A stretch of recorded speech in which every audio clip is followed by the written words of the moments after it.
A quiet voice came through the speakers of a Christian radio station one afternoon. The host had opened the phone lines for listeners to share their stories about forgiveness, the kind that hurts, the kind that feels impossible. And then a veteran called in, steady but soft, carrying a story that silenced the entire studio. He said his marriage had already been going through rough waters when he got deployed overseas. Communication was strained, distance made everything harder, but he kept trying. And when he finally returned home, ready to rebuild, he discovered the unthinkable.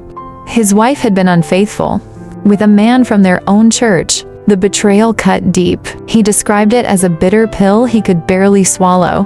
But somehow, he forgave his wife. Not easily, but intentionally. Months later, during a Saturday Bible study, the man who had been involved with his wife walked into the room. The veteran said anger rushed through him like a wave. Hot, heavy, undeniable. He could barely look at the man without feeling the sting of everything he had lost. But then something unexpected happened. The man mentioned he didn't have a Bible for the study, and in that moment, a moment where most people would turn away or lash out or let bitterness speak, the veteran stood up and offered to buy him one.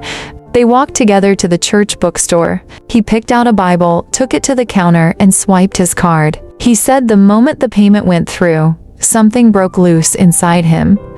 A weight he had been carrying for months lifted off his shoulders. Peace, real peace, flooded his heart. He forgave the man fully, completely, without conditions.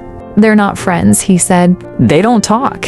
But he hasn't felt even a flicker of anger toward his wife or the man since that day. The radio host and panel were stunned.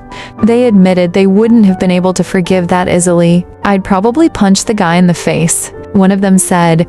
But the veteran just breathed deeply and said, "Forgiveness set me free." Would you have been able to forgive like that? Share your thoughts and your own stories in the comments.